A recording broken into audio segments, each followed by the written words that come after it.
looks like I'm good on here. Hi everybody and welcome. Today is October the 13th, Thursday. It's the second Thursday of the month, so we are doing intermediate cameras. We'll get started in just a little bit. I'll let other people join who are online right now. I got 3 students with me in class today, and it's one of my favorite classes, intermediate. This one always goes a little longer than normal because there's a good amount of information to pack into there, but we're going to go over everything starting with shutter speed, aperture, and your ISO, so the exposure triangle. From there we'll talk a little bit more about lenses, we'll look at focal length, and then from there we'll just open the floor up, and if anybody has questions they can always answer or ask. So let me switch to this, and then a few more minutes and then we'll get started. Thanks for everybody for coming in today, I appreciate it. Thanks for having me. I love this. Is my favorite one out of the bunch. We've been putting polls online for the final Thursday of the month. We're going to change it from GoPro. You came to the GoPro the one day. That was so interesting. It's different, right? Yeah. It was really good. Not a lot of people join. I think you got to be a part of my last GoPro one, so I think next week I have to start putting together the script for it, but I'm almost positive we're going to go towards drones. Wow. So drones, the helicopter guys. Most of those drones have a 4K camera on there. It's a really sharp video. Some even have following features. I have a couple guys who came in who were doing this really cool motorcycle trip to California, and they were going to do Lakeshore Drive in California, so it basically overlooks the ocean and you're kind of on like a mountain ledge. And what he wanted to do was the drone that he picked out had a tracking feature on there. So what he was able to do was set the tracker to follow just him and have the drone flying above him the whole time, keeping it in track. And the footage was really cool because he's kind of winding through and the drone did all the work for him. So I was like, that'd be pretty useful. That was neat, Shabina. How are you guys doing? Good. Good, welcome. And your videos are, where can you see your videos on YouTube? You can see them on YouTube. If you ever look up, it's so DJI is who the one that we sell here. So that's the one I'll be getting to play with to be ready to teach the class. But if you look DJI, just Mavic, the Mini 3, there's the Enterprise. There's a few different models, but you can see what the drone footage looks like with this stuff. And I mean, I think an entry-level drone is like $300 or $400, and then it can go all the way up to a few thousand if you get really crazy with it. But especially those cheaper ones, you don't need a permit to fly it. It's pretty self-explanatory. It walks you through, and that'll be what I'll be teaching in the final Thursday class from now on. It'll be about those guys. Oh, I'm sorry, you upload your videos on YouTube? Because that was my question. Oh, yes, I'm sorry, yeah. So with this stuff, all of this is being streamed on YouTube as well, too, at the same time. So if you go to Apt Electronics, or if you go to YouTube, go look up Apt Electronics, you'll see all the videos and everything that I've already done on there. So these same classes are all there, too. So if you can't make it in person, you can always pull them up there, too. Or watch the old ones that I did. All right, we got one more person who joined us. I got a few people watching on here. So we'll get started with the first slide. So, intermediate camera knowledge. Why go advanced point and shoot DSLR or mirrorless? It's really asking why go away from the cell phone camera that some of you all know and love, and why move into something like a camera, like a DSLR, a point and shoot, or a mirrorless. It really comes down to the quality of the image and the sizing of the image. If you look at a phone and you use the phone, there's a certain aspect ratio that comes on the phone. I know with my iPhone 14 now Pro, I have a 48 megapixel camera. The 48 megapixels only works on the prime lens. If I go to zoom or I go ultra wide angle, I lose that 48 megapixels, it drops down to like 20. Still powerful, but in the grand scheme of things, not as powerful as a point and shoot, a DSLR, or mirrorless. So the type of person who gets more qualified for this is, you're a great example. I get a lot of parents who come in and they want to film their kids play sports to get ready for recruitment stuff or that. The phone video is nice, but if you're really trying to wow a college athlete director, you're going to want some nicer footage, some nicer film. I get a lot of parents who have newborns or just kids in the house, and a lot of us grew up in the age of people having the film and taking photos, and now grandma has a stack of photos underneath her bed that's like this high. yeah, nowadays you can take them on the phone, they're all there, but if you really want quality, nice, clear images, you need a nice camera to do that. So there's multiple functions, and then the other one is for the hobbyist, the person who loves taking photos, is super into it, turns it into a career, does it for fun. There's a mix with all of that. So why go more advanced with it? You get a better camera for what it's worth. You can take better images, and you have a lot more range and kind of use that you can get out of this device. So the first thing I like to talk about in this class is a snapshot versus a photograph. So I consider this a snapshot. When we talked in the last class, we talked about lines and kind of how we as humans can kind of see patterns and shapes within certain things that we look at. And so when we're taking pictures, one of the things we talk about is the horizon line and trying to keep that even within the camera. If you can find a horizon line or a line that sits kind of flat within your photo, it helps the person who's viewing it find somewhere to relate with it. It makes your photographs a little bit more pleasing to the eye. This is a great example of a quick shot of this staircase. It's actually the staircase that's right in the atrium area of our store. And then this is a photograph of it. So right off the bat, the coloration between these two is drastic. We can tell that exposure compensation was probably dropped a little bit to allow for the color of the blue to pop a little bit more. Our line, I consider the horizon line either, if you're looking at the picture, the Hancock Building and the Trump Tower, what's on the kind of sky shot of Chicago, there's a line that goes right underneath there. I consider that to be my horizon line, or the top of the escalator. If I look at this photo, we can see that both of those lines are perpendicular and almost perfectly straight inside the shot. We also have very good symmetry coming on the actual glass of the escalators. And then the lighting is really nice on this one, and the lighting and the color really go hand in hand. But you can see that there was more process, more thought put behind this one than with this one. Why take one over the other? If it's something quick that you're trying to send your friends, you're probably not going to take a full photo of it. You probably take a picture of this to be like, oh, look at the cool, art on top of this escalator. But if you were trying to do something a little more artistic and add flair to it, you probably would take your time, load up with the camera, and take a nice shot with more detail and thought. And so that's where a photograph comes into play. It's something that you're executing with more preciseness, and you're putting consciousness into how you're shooting it and what everything in the frame looks like. And that's something that we talked about last week, but we brush it and talk a little bit about it this week. So going from there, step one is to learn your camera. I like to use this picture because it kind of shows all the different models. I doubled up on Sony, but if you only include the one there, Sony at the current moment has at least 12 different models, if not more. Canon and Nikon also have a very extensive list of cameras. It is true, though, the DSLRs are getting ready to be discontinued. Nikon originally said about 5 to 6 years you won't see them. It's more so now, maybe a year or two, that DSLRs will be going. Accessories and equipment for DSLRs will still be able to be continued made. DSLRs have been the major camera probably since the late 80s, early 90s. Everyone thinks been pretty digital since then. But mirrorless is a better performing camera in the long scheme of things. But what I tell people, and I think I mentioned this in the last class too, is marry your glass, date your body. If you're putting your money into a camera and you're really getting started, it's really important. If you buy nicer glass, or you put the effort to putting all of your eggs into the lens, you'll always be able to bring these lenses into other camera systems. And I think that's important to remember, because I think when we look at lenses, a lot of the times they can be more expensive than the body. I'm kind of jumping on a tangent there, but I wouldn't be afraid of that if I saw that as a photographer. That's what you should expect, especially because the glass is made with such precision.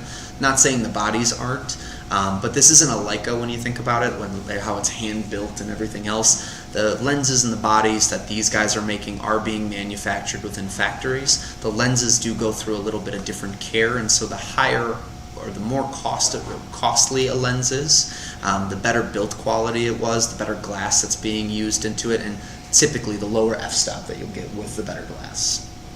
But step one, learn your camera. learn where the buttons are, learn and become comfortable with the feel of it.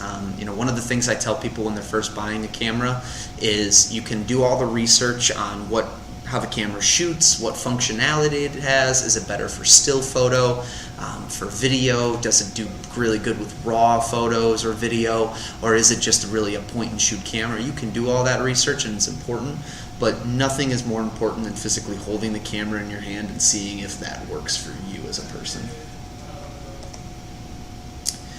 Speaking of RAW or JPEG, now that we're in the intermediate class, I think it's nice to kind of distinguish the two. We have a RAW and a JPEG, and then a process RAW next to all of that. So JPEG is the standard. Most people shoot in JPEG. It gives you a clean image that really doesn't need to have any editing done to it. When you look at a JPEG versus a RAW, you have compressed and non-compressed filing. JPEG comes in at a compressed filing, and because of that, the image or the file type itself is able to differentiate the colors on the subject pretty nicely. And so if we look between his skin tone to his hair, to the microphone, to the black in the shirt, and then the wrinkles around the armpit, you can see the different coloration there, and you can make the difference between the shadows and whatnot. When you go over to RAW, the photo looks almost muted. The gray falls a little bit back into the background. The white feels a little bit more strong as the background, especially as then it comes to his skin tone, and then the glasses too, you lose that. But the reason that a RAW shoots like that is because it processes more information and allows for you, the artist or the photographer, to do more in post. And so that's what then the last photo is all the way at the end. It's a process RAW. So this is a photo that someone went through and changed the value on, changed the highs and the lows, did mids with it, and then also went through maybe levels as well too, to see where the darkest, the lightest, and the middle point was, and then kind of affected it there. And if you look between the two, you can see the process RAW has more detail on it than the regular JPEG, but they're both pretty similar. The process RAW, in my opinion, the shirt feels a little bit more gray than it does black. The darkness, though, I feel like doesn't bother me as much because I see more of the wrinkles on the shirt. The guitar strap has a little bit more saturation to it, and I really like that. His glasses don't feel muted out, but you can see the difference between them as you're going through. Now, when you take a regular JPEG or a RAW photo, the next thing would be to edit it if you choose to do so. A lot of people will. Photoshop is probably one of the most famous photo editing services from Adobe. Underneath that, I always forget the term for that middle one. I know DaVinci is on the right end there, and that's more of a video editing software, but it does help you with minor video or photo editing. I forgot what that middle one was. Oh, it's slipping my mind. Regardless, though, getting an editing software, even if it's something that's free on the computer, I think that's Microsoft. If anybody knows online what that middle one is, please chime in. Regardless, though, if you're shooting a JPEG or if you're shooting a RAW, the use of an editing software is really nice because you can change a lot of coloring issues on there, and you can change a lot of the different shades, tones, and even if you want to do some cosmetic changes, you can do that. If you are looking to do more cosmetic changes to your photo, I probably would recommend shooting in the RAW format. My example is, let's say that you're doing a photo shoot of high school kids and you see acne blemishes on them while you're shooting. Using a RAW photo, you can actually really edit those out without really leaving a lot of marks or lines because it's a little bit less saturated, and then you can go in and saturate that and even out the tonality of the skin and make it pop a little bit more.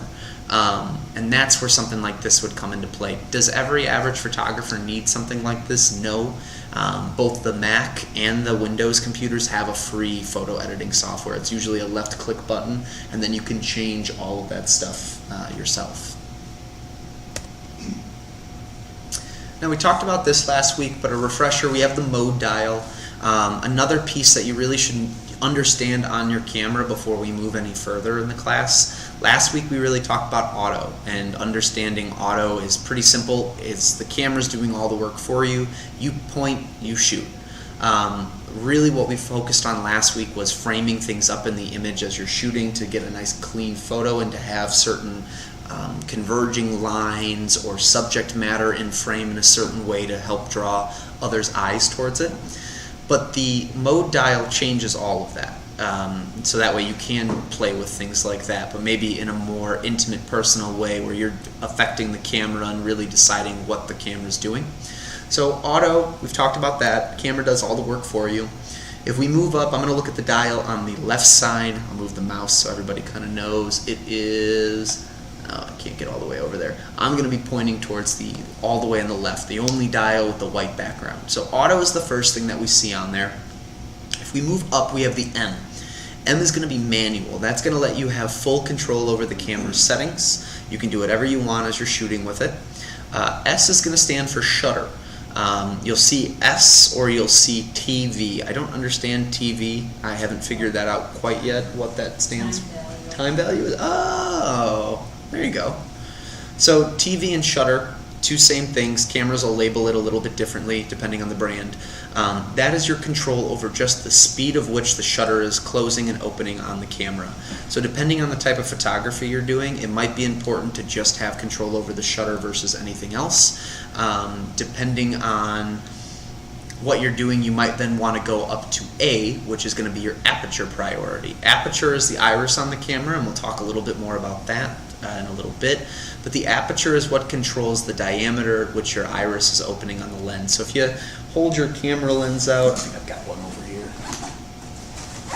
The bottom of my bag, I got a Canon. So if we look at our Canon, if you look on the inside of the lens here, you're going to see the little eye kind of, and it feels like an eye, it almost looks like one, but you should see metal blades on the inside of your lens.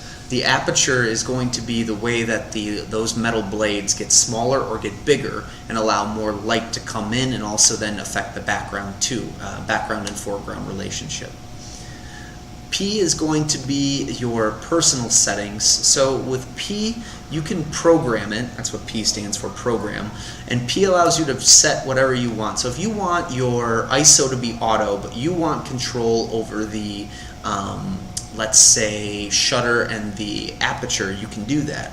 If you have a certain setting as far as your exposure compensation, maybe there's a certain way that you want the camera to be reading light in the room only on the P setting, you can set that, and every time you come back, it'll always stay the same.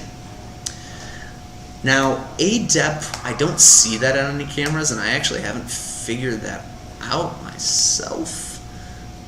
I've never seen that on a camera before, and I can't think of which model this would be that has the A-depth on it.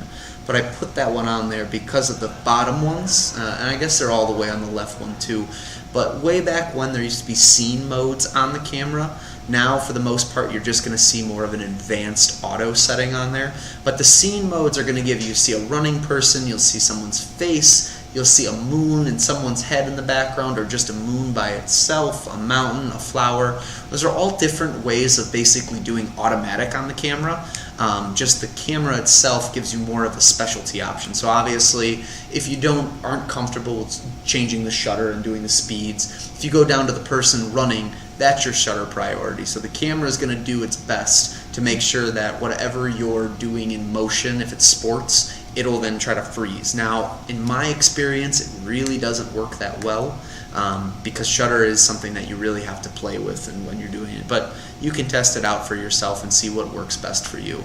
But those little symbols on the bottom, those are automatic settings on the camera. They're just specialized automatic settings, and they're meant for a specific activity or a function. So same thing that I was just talking about, automatic, program auto, or program, aperture priority, shutter priority, and full manual. So we talked a little bit about the aperture and the shutter, but this is what we call the exposure triangle. Now, a lot of people when they're first taking photography class, they're used to this chart on a triangle form where it'll have aperture on one side, shutter on the other, and ISO on the other. And I do like that, but I think of this as each category is independent of one another, but they all function together, if that makes sense. So for the first line, if we look at aperture, we can see that iris, so the little hole that I was telling you guys about. On this case, it works a little bit differently than the shutter speed, than the shutter speed. For the aperture, the higher the number is, the smaller the iris of the camera is. So the smaller those blades close in on each other. With that being said, a f-stop of 32 is going to basically give you a little pin-sized or a penny-sized hole depending on what lens you're using. And what that's going to dictate is the background and foreground relationship. And if you look at that first square that's above the 32, you can see that we can see the mountains clearly and we can see the figure in front of it clearly. Now, if we go all the way to the end of that scale, we can see f1.4. Now, f1.4 doesn't show any of those blades, so that basically means our iris is completely open. With that, when we look at the top image, or the top segment, we see that the person or the subject is in frame and the background is completely gone. Some will call that a bokeh effect. I like to use that term a lot. The bokeh is very obvious with the f1.4. So aperture is going to change not only how much light is coming into the camera, which can affect ISO, we'll talk a little bit more about that, but aperture is really going to be dictative of your relationship between background and foreground. And I'll show some examples later on, but I mean, ways where this could become important is, let's say you're doing portrait photography. If you're shooting your subject matter and you don't necessarily want people to see the background, you might want to use an f-stop of at least 1.4 to maybe 2.8 at the highest, because you want your subject to be the only thing that's clearly in frame and you don't care about anything else. Now on the flip side of that, let's say you're on vacation and the pyramids are behind you and you want to get a nice picture of the family, but you want the pyramids there as well too. You wouldn't put it on an f-stop of 1.4 because there would be no background and it's just a picture of your son, daughter, or husband or wife. But if you do it on the f-stop of f32, you're going to get the background and the foreground relationship, and you're going to be able to really show off both the subject and the background. Moving to shutter, on the flip side of aperture, the higher the number in the shutter, the faster that thing's going to close, and the lower, the slower it's going to close. So I like to flip-flop the two. So when we talk about shutter priority, we're talking about how fast the shutters are closing. Typically with action photography, and I have it on another slide, you want to be using a shutter speed of at least 1 1/1000th or higher. The way to think about that is like as a bird, a hummingbird, and I think I have an example of it in here too in a few slides. When the hummingbird is flapping its wings and going, it flaps at such a crazy frame rate that unless you have a camera that can get 120 frames a second, you're really never going to see that hummingbird move its arm or its wings. But now on a regular camera, if you're using a shutter speed of, let's say, 1 16,000ths or 1600ths, you should have no issue getting the bird in perfect stillness, either with its wings open or with its wings shut, and get all the detail that you're looking for, depending too on what you set the aperture to and depending on how you set your ISO. But shutter speed is dictative of what you're taking a photo of. How fast is it moving? And you want to make sure that the shutter speed is moving just as fast if you're trying to catch them in a still environment. Now, where shutter and aperture play a part together is where the shutter speed is how fast the camera is opening and closing, the aperture is how much light comes in. Photography is one of those things where if you don't have light, you don't have a photo. You need light in order to capture an image. So if you're using a super duper fast shutter speed, you probably aren't going to get a clear image if you're using a aperture of f32. It's going to come out dark. It's going to come out a little bit muted. Now, if you're using a slower shutter speed in an f32, you should have no issue. Maybe 1 60ths or 1 125ths. That would be a good one to use. Now, if you're trying to get motion and that's your main thing, using a lower f-stop number and then having that shutter speed higher up would probably do you better because you have more light coming into the camera, and then on top of that, the camera's closing its shutters super fast. Now, there's an inverse to that too. So the way I like to say it is if you're using a high shutter and or a fast shutter and a high f-stop, you're going to get a black photo, an almost black frame. If you're using a fast shutter and a really low f-stop, you're going to get a all white frame. So it's kind of finding the middle in between the two with that and seeing the relationship, and there's really no one way to put, what you should do. I think during the last class I talk about using the playback feature on your cameras. If you're using automatic and you shoot with the camera, if you click the playback button when you're in the photos, and then you click info on a photo that you like, it should break down what aperture, what shutter, and what ISO the camera put itself at to take that image. So as for beginning photographers, it's a really nice way of kind of getting a feel for, oh, this is what my camera's doing, so, and there was this much light and this much, and my subject was going this fast, so this is what I should set it towards. So all stuff that you can play with and kind of recognize as you're getting more skilled with it, but things to look out for. ISO is the last thing on our exposure triangle, and the ISO on the bottom there, it works a little bit for me, but it's not my favorite. ISO is it's the camera's sensitivity towards light. Now you can jack this thing up and have the camera really sensitive, and you can lower this down and have it really not sensitive. It's really up to you. But for example, if we're looking at the f-stop or the ISO of 50, we can see both people in our subject frame with nothing around them. There's no dots or distortion around them. As we start getting a higher f-stop, we're going to start seeing more of these dots, and that's representative of grain on a photo. If you've ever taken a photo in really nice lighting and you've had your aperture and your shutter perfect, but you take it and it looks like chunky or it looks pixelated in a way, it could be most likely because your ISO is too high.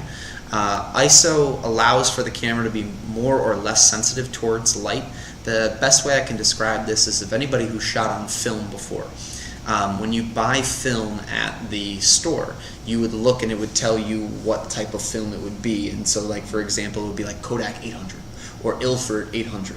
That number was representative of the ISO that was on the physical film. So that was a thing that you never had to set on your old SLRs, but is a thing now that you have the ability to set because film isn't a part of a digital camera, and you can dictate however you want it to be.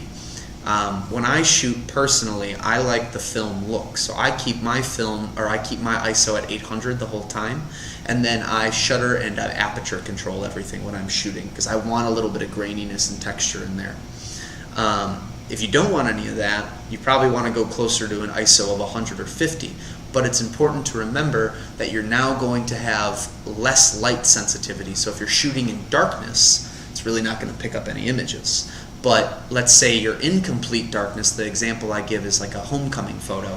I get a lot of parents who shoot homecomings or proms, and you're in a dark gymnasium, not a lot of lights are going on, or if they are, it's like strobe or colored lights. You might want to turn your ISO up higher than you normally would, and probably also have a flash with you. But turning the ISO up should give the camera more sensitivity, give it a higher sensitivity to those strobing lights. The only downside is that you're most likely going to get a grainier photo because of that. So ISO is really a love-hate relationship. You kind of have to find the middle balance of it. And if it really annoys you, I probably would just set it to auto and program, and then just control your shutter and your aperture.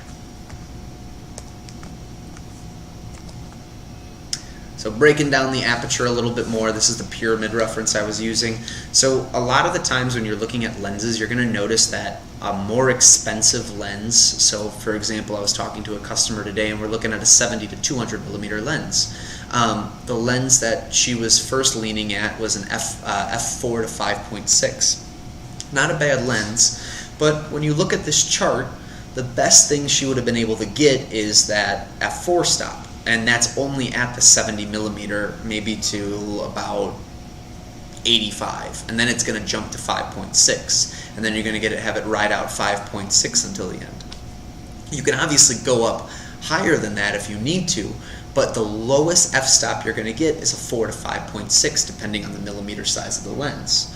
Might be fine for what you're trying to do, but if you are a professional photographer or you're trying to get the most perfect portrait you can with the best details and no background to it to have more of a bokeh, then you're going to want to get something that at least has an f2.8 or lower. And you do see like a 70 to 200 with a 2.8 continuous. The hardest part with that though is that you're looking at a lens that costs $400 or $500 now jumping up to $25 100, 3000. And I do like showing customers the difference between that, because that's where, again, my joke comes in: marry your glass, date your body. You get a really nice lens. If you have the money for it, put it into it. You'll never regret it. But this is a nice example. f1.4, subject, no background. As you keep going up, you start to differentiate, and you can actually see the background in the last photo. You can start seeing it around f4, I would say, or f5.6, but it becomes very apparent once you get to f22. Here's some examples that I have. So we'll start with my dogs on the left there. We see our main golden retriever or lab. We see the detail on the nose. We see the detail as it's going up, but it starts to get a little bit fuzzy. So I break it down in a couple different ways. I'd say autofocusing on this one is going to be a tighter autofocus, because we're really only seeing it on the nose there. As far as the detail goes, I probably would put this at an f-stop of maybe, let's go back a little bit, maybe an f-stop of f8 or f5.6, because if we look at the dog, we can see the other dog behind this dog in clear detail. We can tell it's a dog. It's not blurred out to the point where we don't recognize the background as well. Now moving to the squirrel, we can see the squirrel in perfect form. We can actually see some of the wood underneath him, so we know he's standing on some type of log or branch. But as far as the background goes, other than the top part, which has a little less blur to it, so like I look at that little top right part where there's a like a set of leaves on there. You can see the leaves there, but then as you start going further towards the background of the squirrel, all you see is green and then some more brown. So you can tell that it's some type of forested area just based on the color profile, but you really can't make out what that exactly is. So in that case, I probably would say that's closer to 2.8 or 2. Maybe closer to 4, only because of the detail that's underneath the squirrel where the wood is, but it feels like more of a 2.8 or a 2. But these are examples of using aperture to really blur out the background, or to not blur out the background completely because we want to show some kind of detail of what else is behind this image. This is a bokeh effect, so when you are playing with the camera, when you get to an f-stop of 1.4, 1.8, even 2 and 2.8 to a certain degree, the lights in the background, those are most likely Christmas lights. But because of this bokeh effect, the lights become these giant circles, and we can't tell at all that those are lights, other than the fact that they're illuminating our image and they're causing some sort of drop shadow in the front there. But overall, the lights are indistinguishable. You wouldn't be able to tell if those are Christmas lights or what have you. And then why use aperture priority mode? I use this photo as a nice example. In this case, aperture priority would probably wouldn't be the most helpful in this unless we were just trying to get the subject by itself and we didn't want the background. In this case, it's a nice wide open f-stop. There's a little bit of blur in the background when you look up at it closely. So my imagination is that it's not an f22, maybe it's like an f16 or an f18, something around that number, because there's a little bit of blur in the background. But using aperture is really for those who want to take portraits, want to take macro photography, want to really take whatever is the main point of their subject, and they want to have all the emphasis on that, and you may want to blur or distort out the background. That's the type of person who'd want to use aperture. I have a lot of people that do product shooting, and so they'll come in and they'll buy a macro, an 85 or a 50 millimeter lens from me, and they'll use it because they sell on Etsy or they sell on eBay, and so they want to take a nice clean image of the product that they're selling, but they don't necessarily need the rest of the background for whatever purpose it is. They're the type of person that would benefit from using aperture priority only, because the camera will then differentiate the light and take care of everything else for them. But it is them as the artist or as the shooter of the camera who then gets to dictate what the subject matter is and then how much of that background actually comes into effect. And then just to review, I really like this image on the end. If we look at the f2.8, you would just see the log and you would see some vegetation behind it, and you can kind of tell that that's some sort of grass or greenery. But But as you start going a little bit bigger on the f-stop, you start to notice that there's a garbage can right there. And if you look at the 2.8, once you see the garbage can in the 32, you can kind of see it in all of them. But if I just left that f2.8 up there, you would see the branch, you would see the wood, you'd see the greenery and the like coloration in the back, so you know it's more forest, but you probably wouldn't be able to tell it's a garbage can. And that's the benefit of also using a lower f-stop too, is let's say you're taking photography at a nature park and there's a guy picking his nose in the background. It might be a nice way of at least getting rid of them and having more detail on the bed of flowers that you're taking a photo of, or whatever the clear subject in the foreground is. Now shutter speed, same idea. When we start at the 1/500ths and then we make our way down to half a second, we can start seeing that our figure becomes more blurry. And the reason that is because the camera is staying open for that exact amount of time. So the camera thinks of keeping its shutter open for the longest, normally a second. And that's why we see a 1 in front of all of these, because it's comparing it to 1 second, and then it shows you how fast it's actually closing and opening. So 1/500th of a second, so 500ths of a second, the shutter is closing and then reopening to get our image. Half a second is what we're looking at the last corner. The longer we keep the shutter open, or the longer that our shutter is open for, the blurrier the subjects or the information around the camera are going to become based on motion. So the example I like to use with the runner is if you leave the camera open for a 1/2 of a second, you're going to get a very blurry motion photo. If you're using a tripod of some sort, it probably would be better, but the figures that are running in your photo are probably going to be the blurriest, and the background is going to be the most crisp. And I've got images to kind of explain the difference between that. But it's important to remember that your shutter speed is dictative of how fast your subject is going. If your subject is still, you really don't want to use a fast shutter speed. But if your subject is in movement, you want to use a fast shutter speed.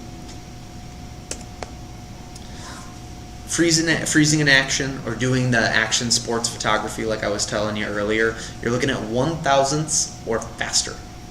So 1 in 1,000ths or 1 in 1/1600ths is our two good ones. But we look at the surfer on the right side there. The surfer's in almost perfect clarity. We see him. There's no issues there. Areas where we see the blur are the waters. Oh, also, if you look at the background too, the background is pretty indistinguishable. It looks like it's some form of rock or vegetation. So my assumption would probably be that it's probably like an F8 to 10, maybe F12. I'd say like an f-stop at 8. That sounds like a good number for that one.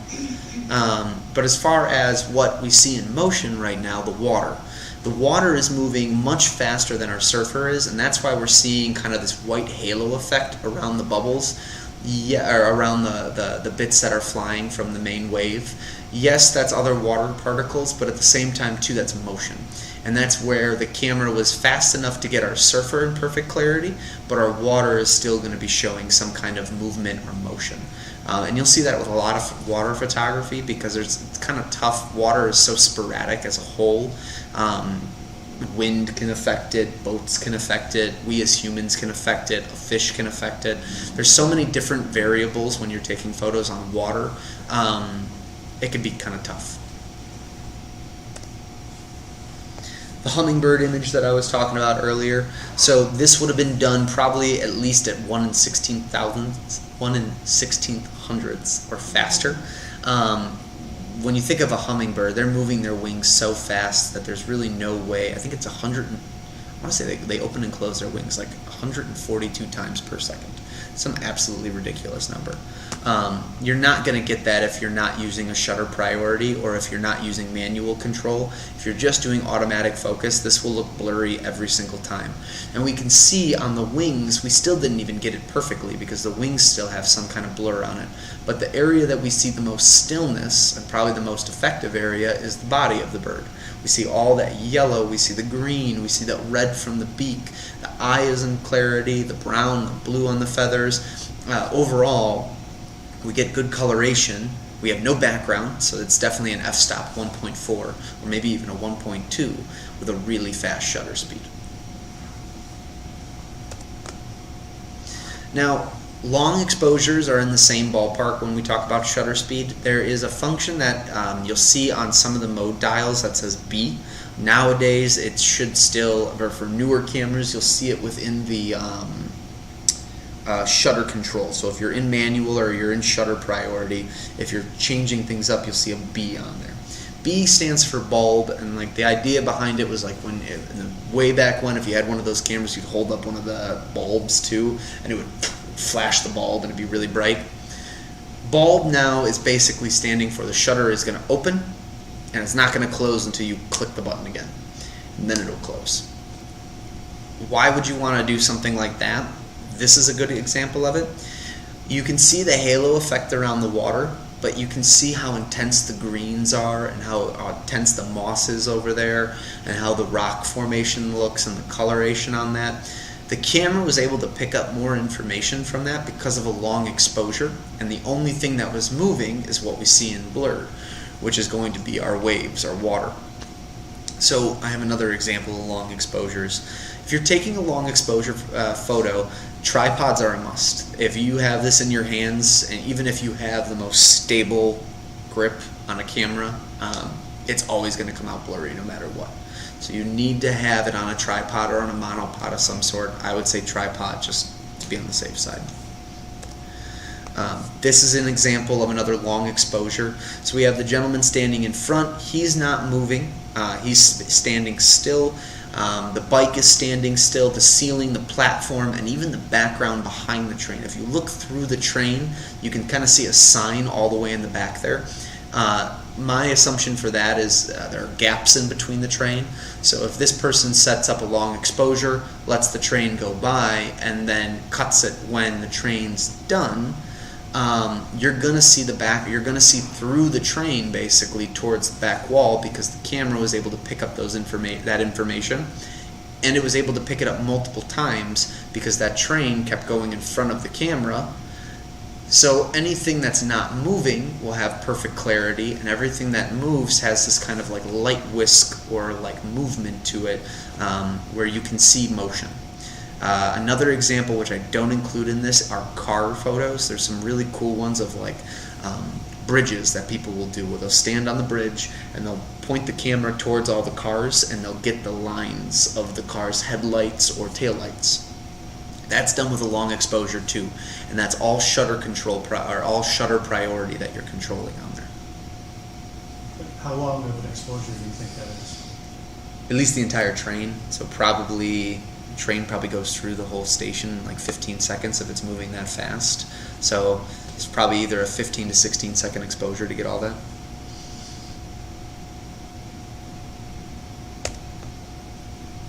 So why use shutter priority? I think this is a great example. I'm sure you've experienced photos like this.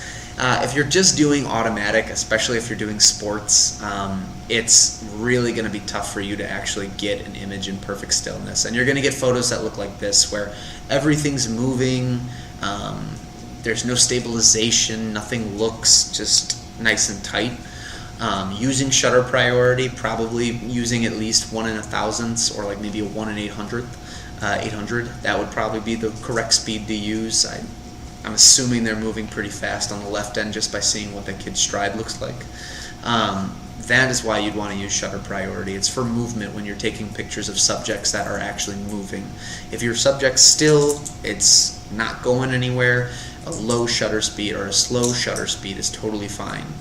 Not so low that you need a tripod, but low enough that I'd say like 1 in 100ths, 1 in 250. That would be a good one to use, where the camera is stable enough in your hands, so when you pull the trigger, you don't have to worry too much about having any motion there, but you'll get a clean image as long as they're not moving. Versus something like this, where using a faster shutter speed is probably going to do the trick and actually give you a clean, still image of the Frisbee guys. Another example, this is definitely going to be 1 in 16th, or 1 in 16th, yeah, or 1 in 1600ths. I hate talking in fractions. My least favorite. But regardless, this is going to be done with extreme motion. I mean, when you think about it, those tires are turning at a very fast RPM. So for us to be able to get the tires still like that and the motorcyclist in midair, that's going to require a really fast shutter speed. And then ISO, I use this image to describe it. I think this one works the best. ISO is the amount of light sensitivity that the camera is allowing in. So if we start with that 100 on the top there and we go down to the 800, we can see from 100 to 800 it's starting to get lighter and lighter and lighter. But if we look at the 800 one, we start to see that the sky on the top becomes a little more washed out and we start to lose some of that purple value. And that's going to come as the ISO is just changing.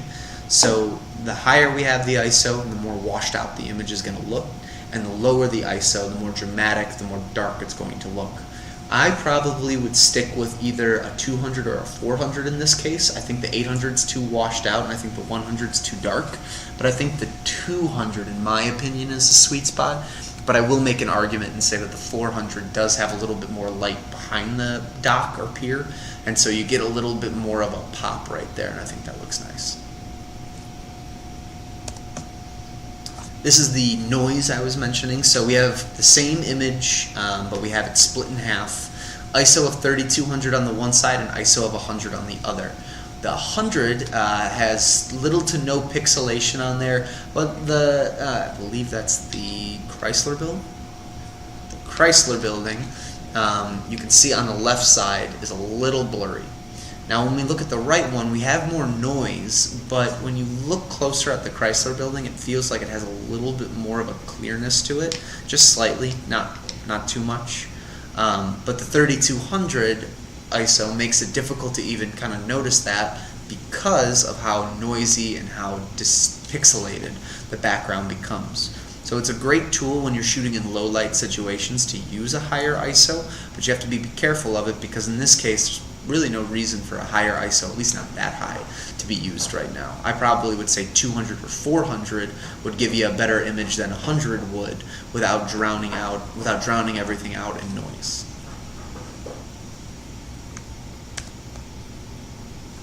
Auto ISO, when to use it? So my best example for this was I had a mom who wanted to take photos for a pre-homecoming photo shoot or something. And they went to some big school, the kids went to some big school here in the suburbs, and they were going to be doing multiple places where they were going to take these prom photos at or homecoming photos at. One was going to be in a house, the other one was outside of a country club, and then the other one was going to be in front of this water fountain, this big fountain. And the argument that we were going back and forth, because she was like, I'm not hiring a photographer, I'm going to do this myself. We talked about ISO when we were talking about it, and I said you should use auto ISO for this because you're going to be going in and out of multiple places that have extremely different lighting sources based on where you're at. The country club had a building that was backdropped, and it also had an east-facing sun, so the sun was literally behind the country club, and the country club caused a shadow on the people that we were taking photos of. In the building itself, or in the house that they were taking photos in, they have cone lights that are coming from the ceiling and coming down. Those are only going to give so much light, so your ISO would be a little bit different than when you're outside as well too. And then being in front of that fountain, you have an intense glare coming off the water as that's going. You have the motion from the water, and in the position that they were in, that east-facing sun was now literally right on them. So a different ISO for that as well too. So using an auto ISO in a situation like that where you're going in and out of different positions, even though you're taking the same pictures of the same subject matter, keeping the auto ISO on might be a better deal for that. Now again, you can do it any way that you want. You don't have to keep it on all the time. You also can control your ISO all the time. I have people that leave it at 100 and they never change. They just put a flash on if they need better light. Then for me, example, I don't take it off 800 ever. I took it off 800 the other day because I wanted to get a clean shot of something, and I raised my white balance up a little bit. But that was because I was taking a picture of a drawing or a painting specifically. But regular, everyday walking around, I have 800 ISO on at all times, and then I'm controlling my aperture and my shutter. Would you unprogram when you do that? I'm programmed for that one, yeah, because I, at least in my experience, I don't think you can do auto ISO in manual. I could be wrong. You might be able to set it, but I'm almost positive that when you're in full manual, you have to fully set all that stuff. And with program, if you can set auto for ISO on manual, when you turn the camera off and you turn it back on, the auto should be off, and so you'd have to turn it back on. Program at least would be nice because it stays that way the entire time, and you have to physically go in and turn off auto ISO. Thank you. There we go. So to review on that, we got our piggies on the top to explain our f-stop. The images are so small in this. I wonder if I can make it. No, it won't let me zoom in. Piggies on the top there. And we look at the one with the f16, and then we look at the one with the f1.4. The background is pretty noticeable in all of the images that we have up there, but the f1.4 does give more detail or more focus on the pigs, and then we lose the corner of the room in that one. Whereas we look at f16, we can see that there's a corner, we can tell they're sitting on a couch of some sort, and then we got backwards facing light coming from the window that's above. When we go down to shutter, we see a hammer swinging. When we see the hammer in 1 1/1000ths, we can see it clearly with the fist. 250, we start to lose it a little bit. The hand looks like it's in perfect stillness, but the hammer is now blurry. 60, hand and hammer are blurry. 1 in 15, now we have multiple hammers swinging. It kind of looks like if you were in a fight and someone knocked you in the head, you start seeing double of everything. That's where 1 in 15ths almost feels that way. And then as you keep going down and keep getting slower and slower on the shutter, it's blurrier and blurrier, less detail. But if you pay attention to it, you will see that the piece of wood doesn't change. And that's because our piece of wood is still there's no movement to that piece of wood. But as you're changing that shutter, the wood becomes less colored. So we see less color on the wood. We also don't see that line that separates the table and the wall. You can see it on the 1 in 1,000ths if you look real close, but if you look at the last one, you don't see it at all. So that's another thing, again, with shutter, what you're giving up and what you're gaining depending on where you set it. ISO, same idea. 1 in 100th or 100th ISO, you're going to see the nice bronze on the penny. You're going to make it'll say cent down there. You can clearly see it. And then on top of that, the grain of the table or the wood that it's sitting on has good coloration. You can tell what it is, and it separates the two together. As you keep jacking up that ISO, the penny starts to lose its bronzeness and starts to become a little bit more colorless, if you will, or more muted. On top of that, because the wood or the table is so dark, we're getting this intense grain that's coming on the physical photo, and that's making us lose the detail and the sharpness inside that wooden table. Now our table looks more blurred out, it looks a little bit more washed out. It almost feels like the static on the TV. Yeah, I could feel it. Next thing we can talk about is the exposure meter on there. So exposure meter and ISO, they play hand in hand, but they are two different things. Exposure meter is kind of your cheat code on your camera to tell you where you're at as far as the lighting and the exposure goes in the camera. As you play with the dials on there, this starts to shift. So that line that's underneath the home plate on the top there and the line that's underneath the 0 on the bottom, differentiating Canon and Nikon, that is the center line, and that moves depending on what you're doing. The easiest way to read this is it's one stop. So if you're doing a shutter speed, you're going to notice this on aperture. So the different apertures that you set on there will change the stoppage and move it either forward or backward. If now let's say that the exposure goes to a stop that you don't have. So my best example is, let's say you're using full manual. You set your ISO to 100, you set your shutter to 1 in 500ths, and then now you're going to set your aperture on there. You're going to notice that the meter is probably going to put you in one way or the other depending on what you're shooting. What you'd want to do is change your aperture, and that would then move 1 stop, 2 stops, depending on where you move it. Now by doing that though, let's say you don't have 2 more stops to move to the right. it's not going to go anywhere. So that's where you have to, if you're doing full manual, sit there and go, okay, I have to change something on my shutter, or I have to change my ISO in order for me to help my exposure compensation so I can become even. So it's something that you can play with and set on there. The nice part is if you're looking through the viewfinder, you'll see your exposure meter. It'll be right at the bottom of the image as you're taking it, and if you do a half squeeze on the trigger, you'll notice it right away. And it'll show you where the line is too. When you let go, the line goes away. If you're doing it on the LCD screen on the camera, you should also be able to see it, and if you don't, click the playback button and it should change and toggle what the actual menu of the screen looks like. I know DSLRs don't have a histogram on there, but the new mirrorless do. And having the histogram on the mirrorless is really nice because you really get to see the color levels and everything else. And the color levels also are kind of dictative of what the light levels are, and so it gives you a little bit more play as far as the exposure meter goes. But the exposure meter is a really nice thing to play with and to see on the camera, and it really helps kind of figure out where your light and like where your photo is going to go when you take this. If it goes too high, it's going to be too bright. If it goes too low, it's going to be too dark. So yeah. So settings more, kind of brief summary again. Control over everything, you're looking at full manual. That's going to give you control over the aperture and shutter and the ISO. Example that I have of this one. So we have these buildings here. This would have been shot in full manual. When we look all the way in the background, we see our center point. So this kind of goes back into the last class. I might have even showed this image in the last class. I can't remember if I did or not.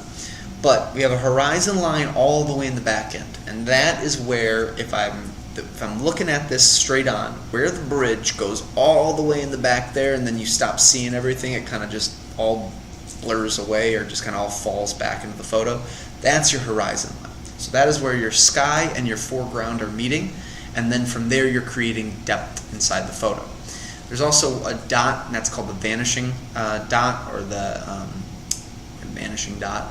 That would be in the middle, or it can be anywhere on your horizon line depending on the image that you're trying to take, but that is where all the lines are then going to converge into. So if we look at the railings, they all converge on the center of our picture. If you take a ruler and you measured out the bars that are going across this bridge here, you'd also see that they're kind of pointing towards that dot. The ceilings on the buildings, or the roofs on the buildings there, and the side walls, those are all slowly starting to point in towards the dot. And it kind of gives us this effect of everything falling into the background. When you look at the image as a whole, the ISO feels like it's pretty low. I do see some graininess in the dark parts, so I might say that the ISO is a 200 or a 400, but definitely not 100 or 50. There's definitely too much, it's not bright enough for that. The f-stop is definitely going to be a wider f-stop, just because of the way that the foreground and the background are really together. Everything naturally blurs out towards the back, so my assumption with that would be probably an f-stop of 2.8 to 4, 4 being the most blurry that it would probably be. But the color looks really nice on this one. You can clearly tell what everything is, and this is like a good use of kind of just playing with the whole camera as a whole and using the full manual settings. Shutter probably in this case would have been on a tripod if I had to take a wild guess too. It feels like it could have been a longer exposure just given how much detail is on the brick coloring, because you really see all the shadows and everything else, and taking a quick photo probably wouldn't give you that. That's something where the lens needs to be open for a little bit. That too would also make sense for why the lights feel so bright in the windows, and that's why I believe it has a 200 to 400 ISO too, because if it had anything higher or lower than that, I don't think that those windows would be that bright. I think those windows are that bright because of a longer exposure. Some flowers. For this, we'll start with the f-stop. I would say that this is probably an f2 to 2.8.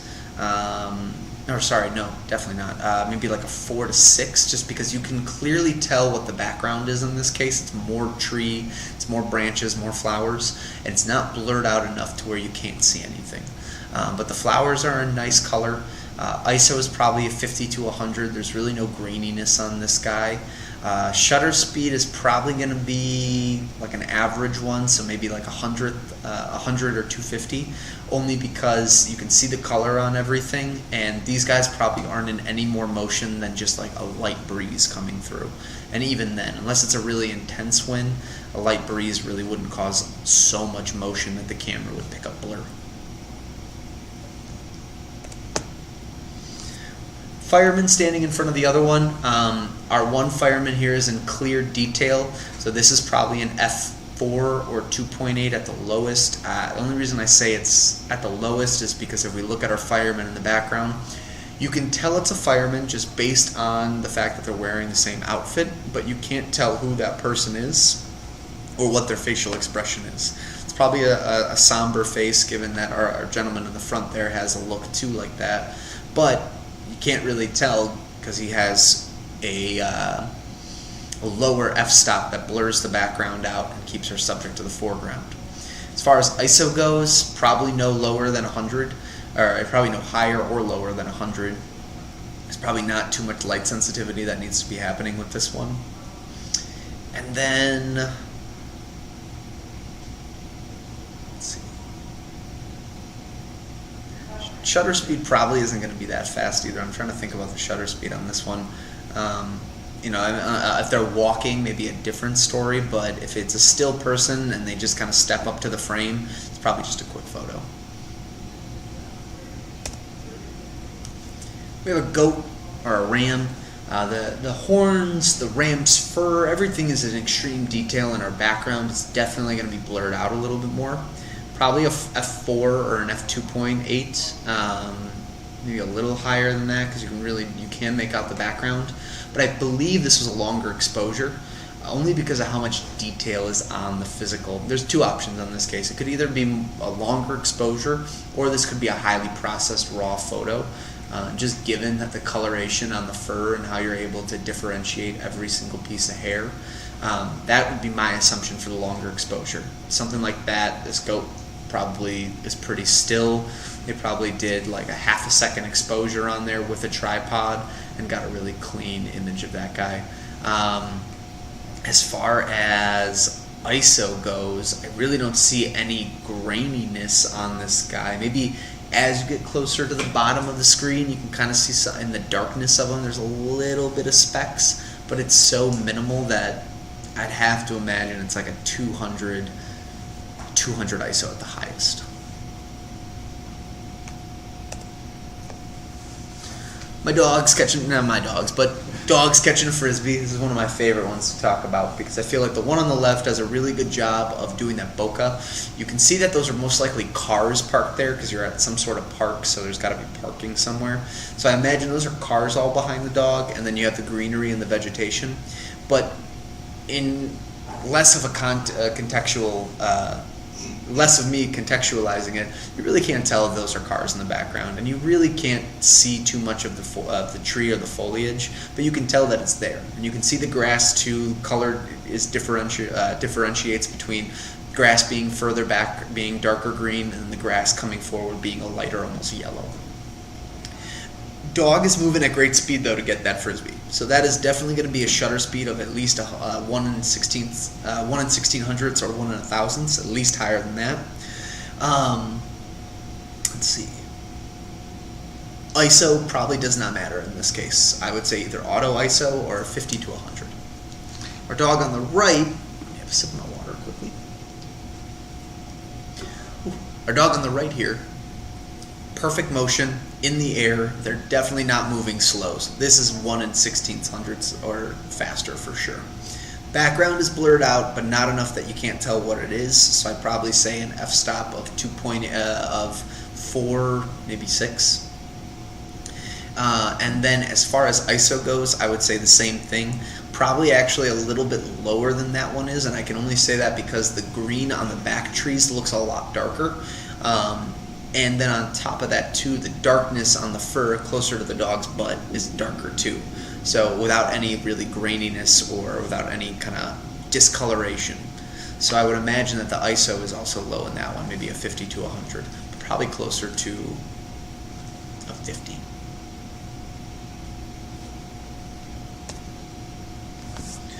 We got our Navy guy making a touchdown here. Start off with the f-stop. Definitely going to be a lower number, maybe at 2.8, maybe at 2, but there's some blur going on with the guy who fell behind him. So I'm going to say a 2.8 to 4. On top of that too, he's diving in, so there's good movement with this one. It's probably going to be at 1/16 hundredths of a second as far as the shutter speed is concerned. ISO, it's probably not going to be too high. There's good detail in the clothing, and there's a good amount of light here. So if anything, I think that the exposure compensation would have been changed a little bit, maybe left one step lower or half a step lower, so it can make things pop and be a little bit darker. Same goes for this one, the dog on the right, and I think I neglected to talk about that too. Exposure compensation does help dramatify your photos too, so in this case, if you even turn the exposure compensation even further down, you probably would get this really dark image of this dog that's jumping in the air like that, and if you did a raw photo, you can get rid of the frisbee, and it would look a little spooky. But regardless, a little bit of exposure compensation can also help make some darker colors pop on the camera. So I think that where we see the darkness on his butt as compared to the rest of the fur that's on the dog, we can see that it's probably a lower exposure compensation, or it's like a half a step down from the actual metering system. The background of the trees too has that darkness and that richness that would lead me to believe it's like a step to 2 steps to a half step down.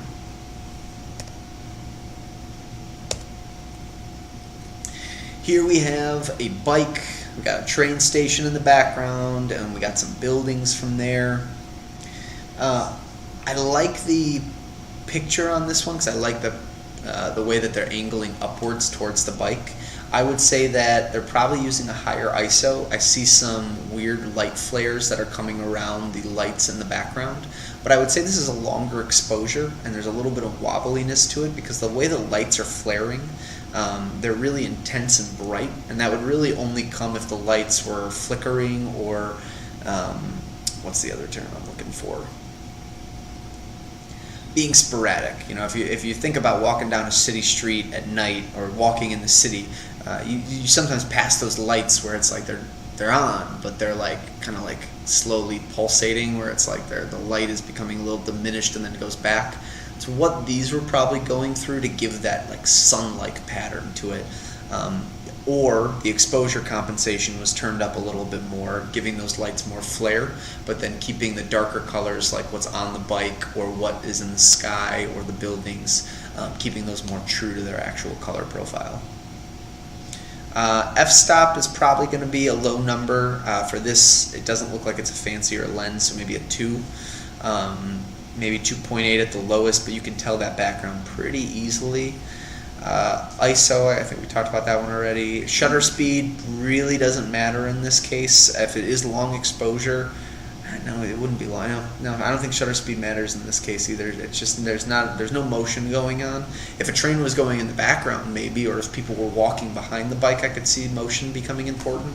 But 100th to 250th of a second would probably be just fine for this.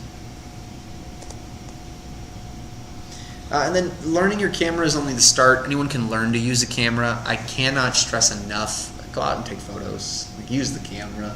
I love bringing out the camera on special events. I love having that ability to do that, but I will say, if you take 10 to 20 photos every single day, you're going to become a better camera, better with your camera in like a week's time. Just taking the time to play with it a little bit and push yourself and get out of your comfort zone. If you're someone who doesn't use aperture or shutter priority, try it out. If you don't like it, you never have to use it again, but it's nice to at least get an idea for it. So yeah, learning your camera is a start. Anyone can learn to use it. I'm really good with the technical aspect. Thanks for coming. It's great seeing you. I'm really good at the technical aspect of it. As far as actually shooting and doing photos, it's not my favorite form of art making. So I typically am the type of person to bring it out on the trip or the holiday and not carry it with me as a daily thing. Best practice, best camera accessories. Practice is my number one for it. You can buy everything that we sell here in the store. You can buy all the crazy studio stuff, but if you don't know how to use it, it's like having a quiver full of arrows and then having like a Fisher-Price arrow, bow and arrow. It's not going to work. Take more classes. The more knowledge you can take in, you should forever be a student when you're a photographer. There's so much to learn. 20 years ago, everybody thought the DSLR was the way of the future, and now it's the mirrorless camera, and who knows what's next after that. YouTube channels are awesome. I push everybody towards YouTube. I think it's a great resource. Workshops, there's a lot of clubs. I have, actually, the person who just left, she is part of a club out of the Botanical Garden, and so her and her group meet up, I think, once or twice every month, and they have unfettered access to all of the botanical gardens. And they go as a crew and they take photos, and then on top of that they have their own contests that get judged at the Botanical Garden for their photos. So I think it's like her and 50 other people that are a part of this crew. There's a crew that comes in to buy stuff from the store every once in a while. They have official permits to take pictures over at O'Hare. So they have a special pass that they have to show, and they actually get allowed onto the tarmac. And they're allowed to go in this one corner only where they're allowed to take the pictures of the planes taking off and landing, and the shots they get are incredible. But they're part of a workshop, they're part of a collective. And then at the very end of it, travel. If you're going to go out of state, out of country, or even take a train ride to a relative's house in a suburb somewhere else, bring the camera with you. Play with it. I love taking photos when I'm on the train or when I'm on a plane. There's just something about trying to play with the light that's available in the space that I'm in with all these other people that I just find fascinating, and trying to find like what the best lighting that comes from these plane areas or train. I think it's really cool. More recommended accessories. Again, you can get real fancy with it. If you're gonna just start taking photos, you really just need a camera, a lens, a strap of some sort, and then an SD card. That's all you need to get started with it. A bag is great to have, extra battery and memory card, lens cleaning kits. If you're someone who's taking photos of sports or activities, bugs get in the camera lens sometimes, water. And I was just somewhere the other day and it was raining on me while I was taking photos. I had a little rag with me to wipe the lens like every 10 seconds. A tripod is really great. If you get something that's carbon fiber, it's even easier to travel with. If you have aluminum, it's a little heavy. An external hard drive, we talked last week about saving photos and what to do with that. If you can get an external hard drive or a cloud-based solution, it's a really nice option.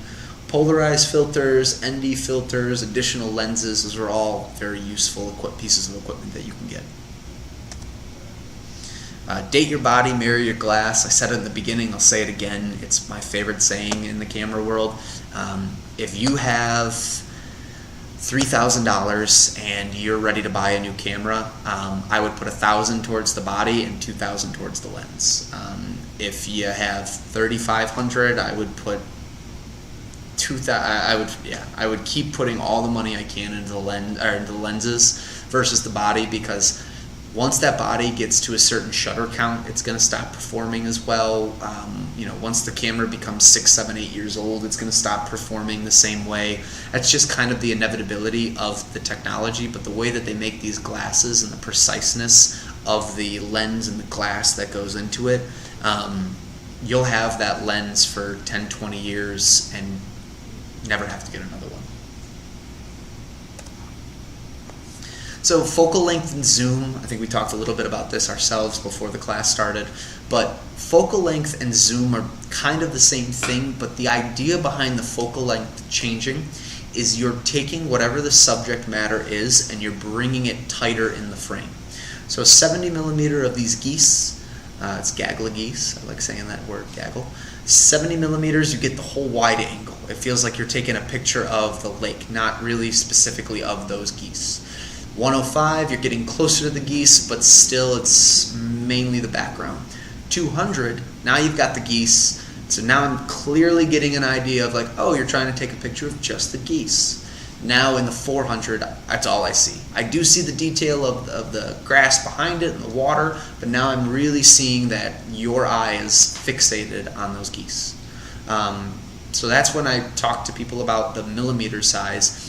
A lot of people only need a 16 to 50 millimeter or a 16 or 18 to 70 millimeter to get started. It's a perfect lens for walking around, wide angle, and close-up photography or portrait photography.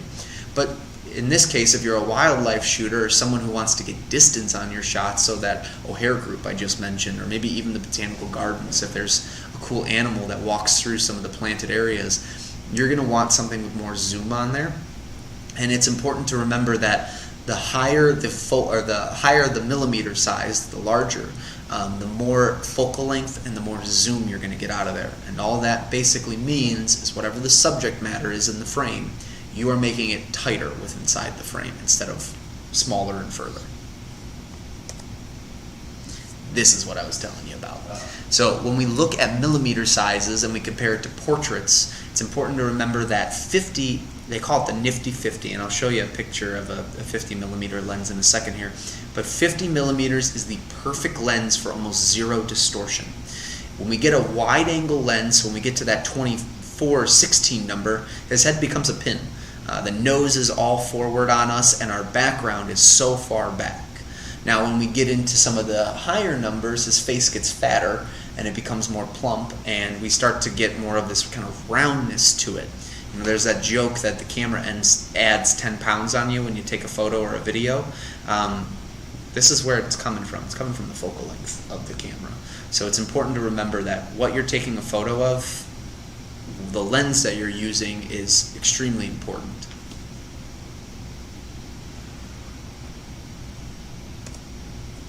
What lenses do you actually need? There are truly 3 lenses that every photographer should have. But if you are brand new to this and you're just getting started, a good walking around lens is 35 millimeters. I really like a 35 millimeter lens. It's what we call the street photography lens. It's going to give you kind of a semi-wide angle, but then as far as trying to take a portrait of somebody, it's going to give not too much distortion on the back end of it. So, you know, when we look at this one, if we kind of, it won't let me stop this thing, but if you watch the 35 and 50 are almost identical. If anything, 35 is going to slim down your subject matter a little bit more. So you might be doing someone a favor if you're taking a photo of them with the 35. But backgrounds, angle, that's a great thing for that too. A lot of these kits give you, though, like a 16 to 70 or an 18 to 50 or 24 to 70. Great lens to have as well too. That is a really nice starting point for someone who just wants to take portrait, or of the family, or of the dog, or of the significant other.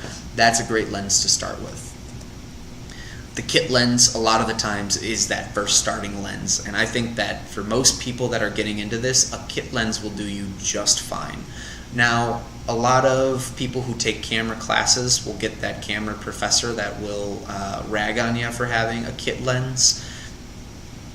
Take it for a grain of salt or take it to heart. It's your choice on that one, but I would say that as a beginning photographer, if you got something like this, 18 to 55 with an f-stop of 3.5 to 5.6, it's great. That's a great way to get into it, great way to start. The versatility of an 18 to 55 millimeter lens is really, really awesome. You get wide angle with this, you get portrait with this, you get close-up shots, you get that nice wide far shot of the big building standing by itself. There's a lot that you can do with this lens. It is a kit lens. It is a start. So this is the cheapest lens that you'll probably find in that category. The next one up for an 18 to 55 would probably be a constant, or would probably be like a 2.8 to a 4. And then after this one, the next step up would be a 2.8 constant. And that would probably be a pretty hefty lens, but not to get too technical, this is a DX lens, so it's a crop sensor lens, so it's probably a little bit cheaper because it's using a different glass component and sensor component than its FX companion. Different story though. The Nifty 50 is my favorite lens of all time. It's a 50 millimeter prime lens. Typically, if you're buying a 50 prime, the lowest you can get, or the cheapest type you can get, is like an f-stop of 2.8, and that's great. I think that if you can afford an f-stop 2.8, that's awesome. Most expensive you'll see, so for example, this is the GM lens from Sony. This is probably a $3,000 lens because it has an f-stop of 1.8 on the back, or 1.4 or 1.2 on the back end. And so talk about bokeh, you talk about getting rid of your background and taking just a perfect portrait of somebody. This is the lens to do it. The amount of people that I have come in who don't believe that buying a $2,500 lens would make their photography game a lot better, I like to throw one on their camera just so they can try it, and the difference for them, just watching their face is my favorite, like being like, holy cow. That's the kind of thing you're going to see with a lens like this. Now, is this going to be great for everything that you're shooting? Absolutely not. Where the 18 to 55 is awesome is that you can do wide angle. But what's cool about doing something like an 18 to 55 is that the lens has a millimeter ring, has the ring on there that you can then change. So you can, as the photographer, not move your body, just move the ring. With a nifty 50 or with a prime lens, you got to move. If your subject isn't far enough away from you, you either tell the subject to back up, or if it's an inanimate object, you back up. Same thing if you're doing product shoots or everything else. Using a 50 millimeter like this gives you no distortion, but at the same time, if let's say it's just not focusing right, you're too close, you have to back up. So that might make you have to move your tripod, your lighting setup, your background setup, whatever you're doing. So it's important to remember that when you're using this. This is a great lens. It's not perfect for everything. And then I the two lenses I talk about are these two. But then the big thing with this is now we can talk about what's the difference between prime and zoom. And I think I kind of explained it in the last one. 50 millimeter, you're not moving, or you're moving the whole time. Like there is no changing that and making it tighter or wider. It is what it is. Now, if you look at this guy, it's a variable lens, 18 to 55. I can go any direction that I want with this. So if I want a wider angle, I can get that. If I want a tighter shot, I can get that. And this would be considered a telephoto lens because it has that capability. A lot of people say, oh, the telephoto has to be a telescope because of the play on the words. That's not the case. You can call this a telephoto lens. You can call the other one a telephoto lens. You might call this a short telephoto lens, or you might call this a wide angle telephoto lens, or a kit lens. Another good way to call this one. But this lens you would call specifically a prime because it's a 50 millimeter. The joke in the camera world is nifty 50. But that is the big difference between a prime and a zoom lens. The third lens, the Trinity, I don't have a separate slide for it because I don't think it's necessary unless it's something that you're specifically after. So for you, it's probably more necessary that you have a lens with more zoom to it. So the 70 to 200 is a great example of something that has more power. So it is an all-around lens, or it is a telephoto lens, but now where that one ends at a 70 millimeter, or ends at 50, now this one comes into play and then takes over and does the rest of that. So you have a prime lens that's perfect for your portraits. You have a wide angle to semi-portrait lens. That one on the top there is a 16 to 35, so it's a little different, but same kind of idea as an 18 to 55. Now you have your 50, and then on top of that you have your 70 to 200. So now you've got your zoom for, again, you see that gaggle of geese all the way in the valley. You want to get a good close-up shot of it. Or you got people that are playing soccer, you're all the way in the stands, you want to take a picture of them downfield. That's probably the lens that you're going to use. So, you can get fussy about getting everything you need at once, but I always tell people when you're first getting into this, starting with the kit lens is a great way to just learn what you like to shoot, what you're looking for. If you already know off the bat that you're looking to shoot something very specific, those are the types of questions to ask your camera shop people, so that way you find the correct lens for what you're doing.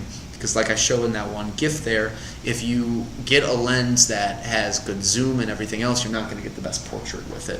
But if you get a lens that's too wide, you're going to make that face look too fat. If you get a lens that's too tight, you're going to make that face look skinny. So it really depends on what you're shooting, and it'll affect what lenses to have, but this is the Trinity. These are the three lenses that, if you got the money for it, this is what you should get, and this will be the best. And the last thing I'll mention with the lenses is the travel lens. So the travel lens usually is a really terrible f-stop. It's usually like 5.6 to 6. I've even seen one with an 8 on there, but it was like an 18 to 400. It was nuts. Travel lenses, or kit all-in-one lenses is what you'll call them. They give you the kind of mix of everything. So in this case, this guy starts at 18, and if we were to keep going around, I believe it goes to 200. This is a great example of a lens that you can take with you on a vacation or on a trip. It's not going to have the best f-stop, so you're definitely going to want to make sure that you're not trying to get that type of separation. But as far as not having to interchange lenses and just keep one on to rock and roll with the whole time, this is a great way to do it. 18 is your wide angle. You get into some telephoto zoom. You're still going to get a good quality image depending on what your megapixel of your camera is and how strong your camera body is. But now you're going to have the ability to not have to carry 4 lenses with you when you go on vacation. I get so many customers who talk about going on safari or doing these big backpacking trips, and they're like, I get 1 lens, what do I take? And I always usually recommend something like this. It's just a nice way of getting out there or going where you're trying to go and not have to fuss over what am I carrying. The portrait, the prime, am I taking this telephoto with me? Do I bring my macro lens? This kind of replaces all of them, but it has a higher f-stop, and that's the only trade-off that you get. And that is all I have. Real fast for the YouTube people, I will most likely not be teaching this GoPro and action camera class next in 2 weeks from now. I think we're changing it, or if I do, it'll be the last one officially. Waiting on a few more responses, but we think drones will be the next one. But regardless, for everybody who's online, if you guys have questions, please chat now. Our class is done. I'll see everybody in 2 weeks for our drone class, most likely, if not cell phones, as well. We talk about cell phone cameras. For everybody else in class, what kind of questions do you guys have for me, if any? I'm overrun. You have a question about files. Okay. So you talked about JPEGs. Yeah. What is the difference between a JPEG and a PNG? PNG, so a PNG has a different file format. There's this term called vector file, and so when you're using a PNG, typically, so in my experience, this is like a TIFF too. I have to look up what. Is it a compression thing, or? It's definitely a compression thing, and it's a size-based thing. If you're sending a standard JPEG, is going to be a smaller file format size, but it's going to compress the image a little bit more. So if you try to blow that thing up, it's not going to blow up as big as you want it, and it'll start getting pixelated if you make like a 18 by 12 print. If you use a PNG, on the other hand, it should be a little bit wider, but it takes up a lot more data because of that. Let me see if I can see PNG. I think a TIFF is fairly uncompressed. Yeah, a TIFF file. I'm very used to TIFF files because I use Adobe InDesign all the time, and InDesign is like their kind of graphic design tool where then you can make lines and stuff. You do what's called vector format or vector files with that, and TIFF files. Those files, basically, you can make that thing as big as you want, and it really should not become pixelated until you really get into it.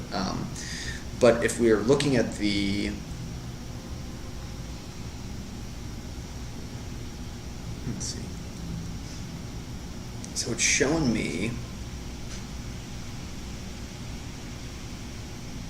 Oh, I take that back. So file size should be the same between both a JPEG and a PNG. The biggest thing between a PNG and a JPEG, and that's it, is it's the background on there.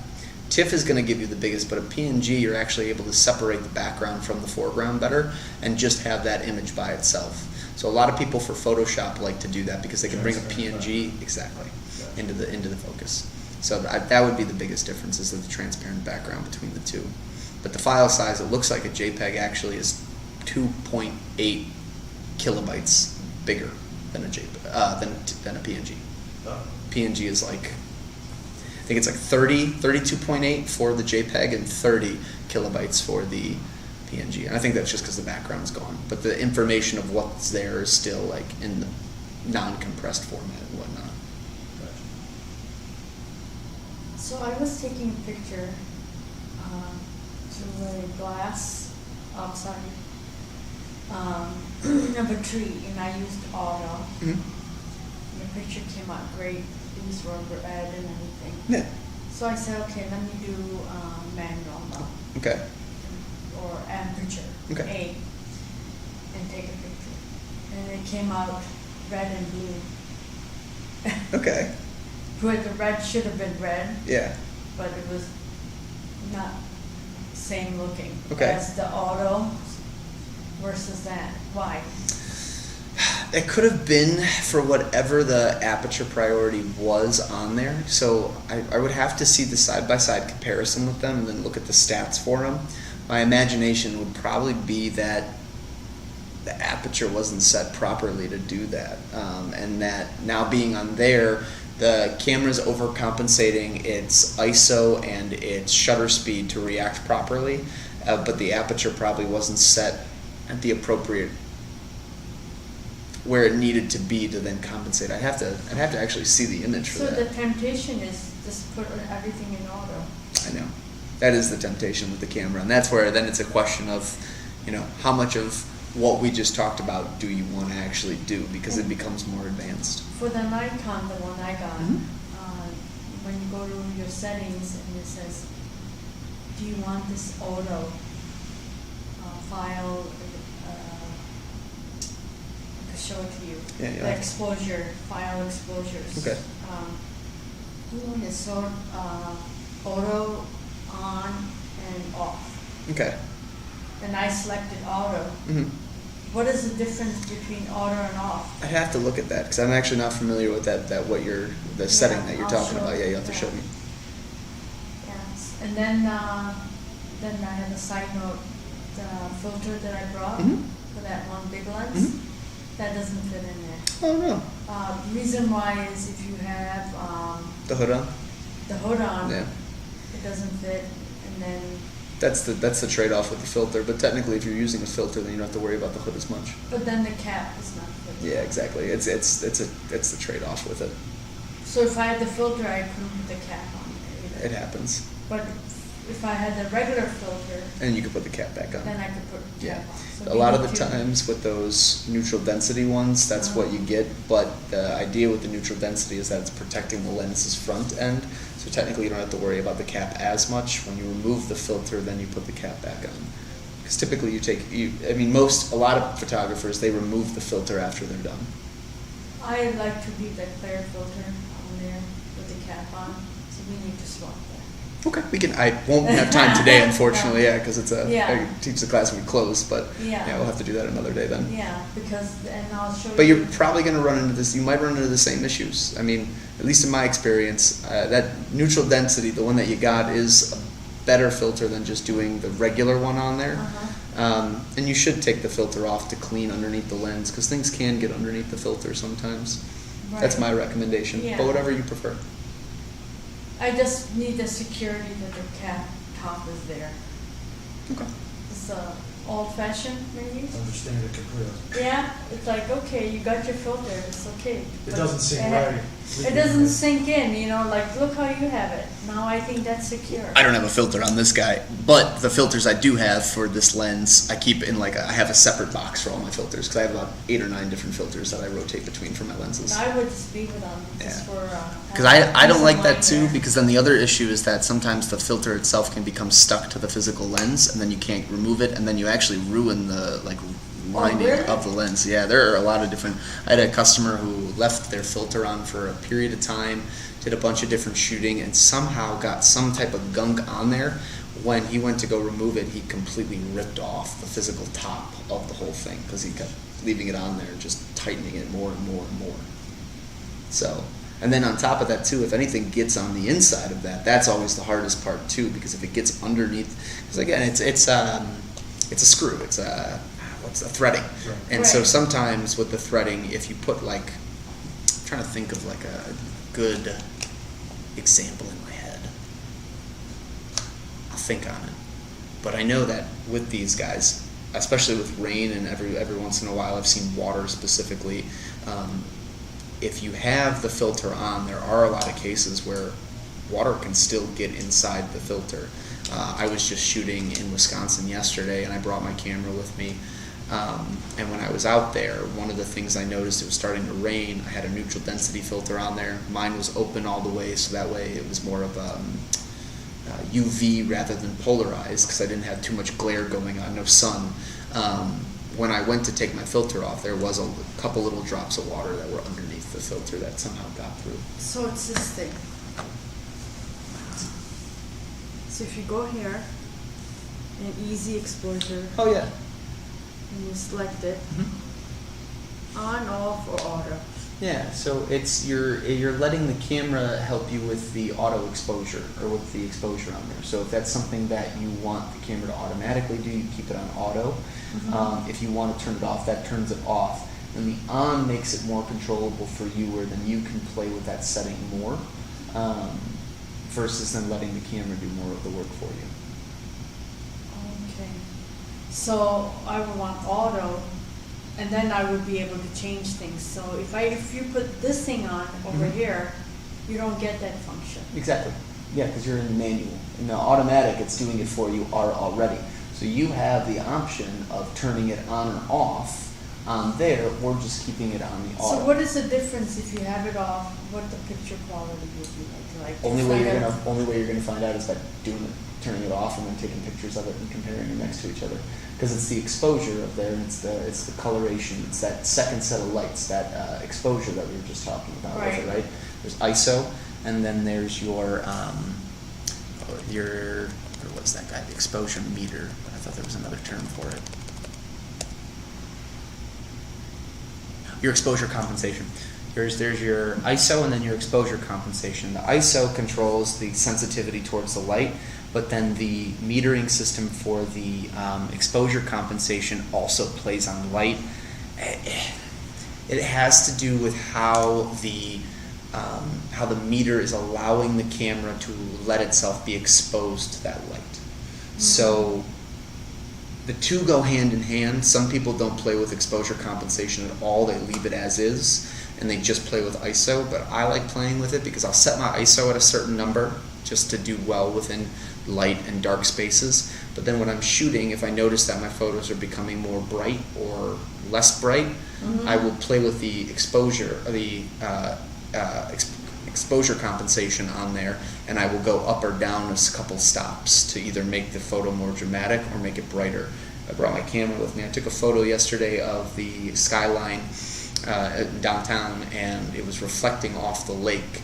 In the first shot I did, the buildings washed out my picture too much with my ISO being at 800, so I turned my exposure compensation down a smidge, and it made everything just a little bit like an octave darker.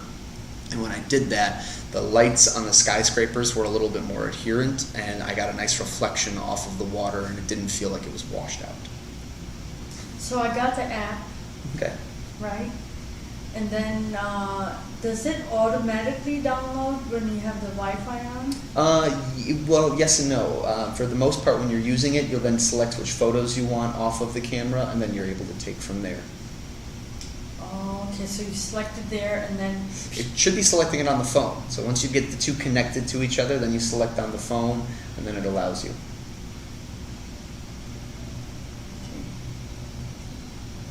Okay. Yeah, you got it? Yeah. I love it. I have a question. What you got? I Get used recently to got it. a camera and I bought a new lens, which is Tamron, Tamron 35 to 150. Yeah. So what is your opinion about that lens? With that millimeter size or the brand Tamron? Both. I really love Tamron and I love Sigma. Comparing them to the OEM products, I think that the companies, when they make their lenses, they're great. I really love the Nikkor glass from Nikon. I love the GM glass or the Zeiss glass from Sony. Canon uses their L series glass, which is their higher end quality. I love all the glasses, but I think that the lenses overall can get extremely expensive and pricey based on you're paying for OEM products, right? I love that Tamron and Sigma offer a really high quality product at a lower cost. So I am a fan of that. Tamron annoys me a little bit because most of their lens bodies are plastic. And so while the glass is awesome, the body itself of the lens it feels temporary. Yeah, exactly. Sigma has plastic lenses too, but then they have their Art series, and their Art series uses full metal bodies. Great, but it also adds on like a pound.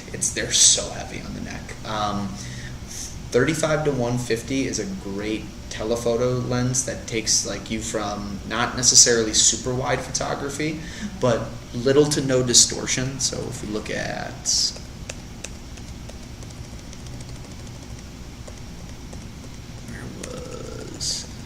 Where's my buddy? Where's that guy? There it is. So if you look at it, like you're going from 35 all the way to like almost 200, 150. So you're getting, I mean, if it's portrait photography that you're taking, you're definitely in the best ballpark for it.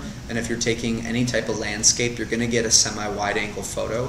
And then on top of that too, if you move into the 150, you're going to be able to tighten up whatever the subject matter is from a further away distance. And you know, we can look at something like this with the Goose. I don't remember what the f-stop was on that lens. I want to say it's 3.5. From 2 to 2.8. Oh, that's a really nice f-stop then. Yeah, that's really nice because the amount of light too that you can let in from the aperture, you really can separate the background nicely from that. Even at 2.8 at 150, that's really nice. Because originally I wanted to buy a 35 one, Mm-hmm. but then again the money and then I need another lens. That this is the reason I decided to buy the Tamron because it has a variety. Yeah. But now I have a G Master Sigma. Mm-hmm. And I was comparing the photos, and the Sigma is better. What's the f-stop on that Sigma? 1.4. Well, yeah, and that's why though you get a 1.4 with that guy. Hard part with variable lenses is you're not going to get an f-stop. Like the lowest is going to be 2. I've never seen a lens that's variable that has anything lower than a 2, and if it did, it probably would be like a $7,000 or $8,000 lens if I had to guess. Yeah, but I don't even think they could. Yeah, and huge too because the amount of glass that would need to go in there. So it's hard to get something like that without getting a prime lens because then in that case you're looking at like a 35 1.4 and that's still going to be pretty pricey and it's not going to give you any telephoto length. So I mean personally I think that that's a good decision to make because you're going to be able to get good detail in wide angle and in portrait photography, and then you're also going to get a little more zoom distance on there and still get that 2.8, which is awesome. As far as doing something that's like a pure portrait where you're getting the person in perfect detail and you're really getting rid of the background, you're doing the bokeh effect, like that's where that 1.4 G Master Sigma would be better for that circumstance. But I think for like a walking around lens, a 35 to 150 would be really awesome. With a 2 point, yeah. So And there's nothing better? Sorry. No. I mean, so you There's always For something Sony. better. there's you know, there's for one. always Always good. better. But something that will combine like an all-around lens? Yeah, but give you a lower nothing. something. Nothing that's going to give you that low of an f-stop because if you're doing an all-around lens like that 18 to 200 at the end there, like an f-stop for this guy, you're probably not going to find one lower than I would say 3, 5, 4 maybe, just because of how. I mean, you probably would get like a 2.8 to 4, and it would be like a $6,000 lens. And I don't even know if they have something like that. I'm trying to think of what we have in the cabinet right now just for Sony. I was showing another customer an example because we were talking about the difference between Nikon and Sony, and we were saying that Sony had more affordable lenses, and while that was true, I mean the affordability of them was only like $200, $300 difference, where the Sony was $300 less than the Nikon's lens for a G Master. But like the best one I saw was a 70 to 200 with an f-stop of 2 to 2.8, but that was a $3,000 lens. So I mean, for what it's worth, I don't think that there's really too much better that you could do in an all-around lens than what you currently have. And another question for you, what is your favorite camera? Sony, Nikon, Canon? I you better go. answer it right. Oh, see now, I'll laugh. I just bought this recently. I'm going to say neither of those guys, actually. So my favorite is Fuji. I love the Fujifilm, and we don't carry it here in the store. I've petitioned many times. It's a Japanese company. They make a crop sensor camera. The materiality on the camera, I think, is so awesome, and the functionality of it, too. I'm a big menus guy. I like going through the menu of things, and my biggest complaint I get from customers is they don't like the Sony menu. They think it's too complicated. People think that the Nikon menu has a lot of like gibberish on there, and they're like, I just don't understand. Then people with Canon are like, well, they made this so simple, so not hard to understand that it's almost baby fed to them. Like they're like, I need a little more of like, I'm an adult using a camera. You don't have to spoon feed me all my info. Like I think with Canon, you can actually go through and like, if you have a question on anything, there's a question mark button and you can click also. it. Exactly. But for the most part, Nikon has like so many different little things in there. Like I don't even know a lot of the stuff that are in the Nikon menus. Yeah, I was amazed. I was just playing with it. Isn't it and I crazy? said, oh, push the button. It's focused. You know, otherwise you have to wear glasses and go like this, Literally. right? So, okay, I got my exposure and picture set up. Push the button. That's focused. Like, You but know, I I don't- didn't see that. Yeah. My Nikon that's the newer. 006 with the film. And then when I look but at that even had, if you push the button, two of them, it autofocused it. Even in those days. yeah. You know. The, So technology's good. The Fujifilm too has a rangefinder on the side. There's no other cameras that do that anymore. For the most part, everybody has an electronic viewfinder, or only has either no viewfinder or an electronic viewfinder. Mine has a rangefinder. So when you had an SLR camera, you basically would look through it, and in order to make sure that it was in focus, before they had autofocus, you would manually turn the ring by itself, and there's a ghost that basically would pop up, and you would just wait for that ghost to be perfectly aligned. And then when you shot, you knew that it was perfect. My camera has the rangefinder on the side, and that was the way that I learned how to do it. And so I'm kind of particular. I have to do it that way. I don't like using the screen. I don't like the digital viewfinder. I don't see a lot of cameras that have that. So I was very drawn to the X Pro 2 specifically from Fujifilm. They no longer make it. It's a discontinued model. But it's like a 24 megapixel crop sensor camera. I think it ran for like $1,700, but you can get them used for like $1,500 right now. There's a newer model, the X Pro 3, which has a better tracking system. I would say the worst part about the Fuji lineup is that they're cropped photos. You can't get a full frame anything. Yeah. They don't make it. They make large format cameras, like ridiculous ones that are $7,000-8,000 that don't do full frame. Still don't do full frame, but it's a 48 megapixel crop sensor camera or 60 megapixel crop sensor camera, and you can get a big print out of that because of its megapixel size, but it's still cropped. So, completely different brand. Yeah. But yeah. So if you on the lens, you have a DX and AF. FX. FX. FX. Yeah. For What's the the main difference on that? same mounting system, just cropped and full frame. So full frame is FX, crop sensor is DX. So if you have a full frame camera, you should buy that kind of. You should buy a full frame lens. Yeah, you can buy a crop sensor lens, but the biggest issue is if it's not an advanced one, so it doesn't have any motor system in there, you're going to get a vignette around the photo, and it's usually either a big circle, the exact circle of the lens, or it's like the corners of the image are just chopped off and missing. Oh, really? And that's because you're using a crop sensor on a full frame camera.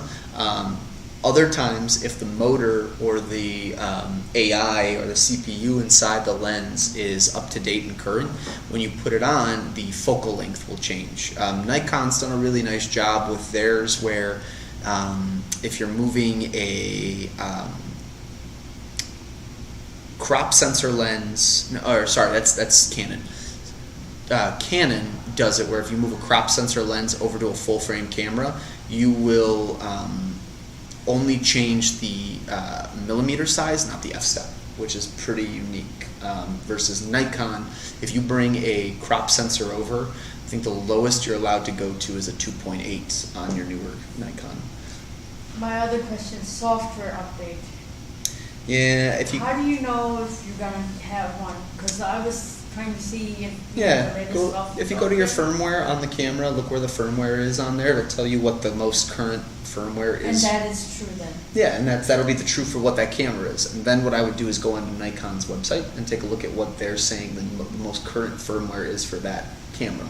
And then they'll tell you how to download it. But it's very simple. I did it for a customer the other week, and we really can't do it in store, but all you do is download. Basically, you take the SD card out of the camera, you put it into the computer, and you can download that that update onto the SD card. And when you stick it back into the camera, you go back into the settings, and it'll say about firmware update.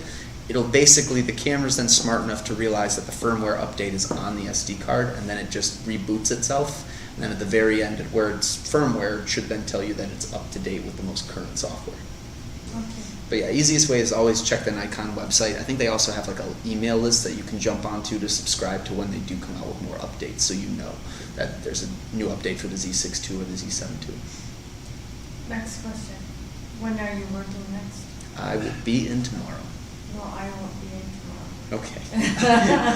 The only days off I have are Tuesdays and Wednesdays. So are you working Saturday? Yeah, I'll be on Saturday. It's a busy day on Saturday, I will warn you.